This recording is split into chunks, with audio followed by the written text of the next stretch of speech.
ఎవరికి లేదు. నమ్మి విశ్వసించిన వాడికి మాత్రమే ఈ ఆహారము.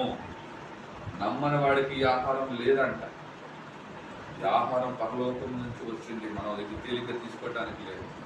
ఆ పరలోకం నుంచి తీసుకున్న ఆహారం నమ్మి విశ్వసించి ఎప్పుడైతే తీసుకుంటున్నామో అతని దగ్గర నేను ఉంటాను. ఆహారం తీసుకున్న వారి దగ్గర నేను నిలిచి ఉంటాను. కార్యంలో అతని ద్వారా జరిగిస్తాను. నేను నిలవని ఎడల అతను ఏం చేస్తాడు? ఉట్టి మనిషే కదా.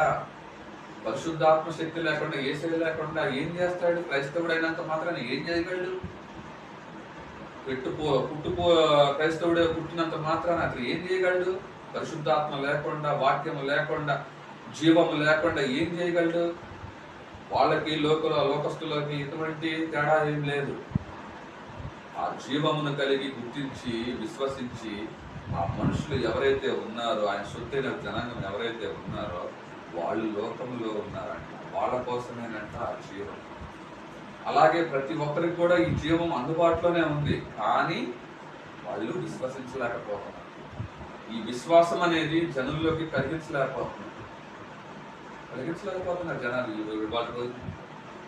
అలాగే క్రైస్తవులు కూడా కలిగించలేకపోతున్నారు. వాళ్ళ యొక్క తీరు కానీ, వాళ్ళ యొక్క మాట తీరు కానీ, వాళ్ళ యొక్క సంఘంకి వచ్చే ప్రవర్తన విషయంలో కానీ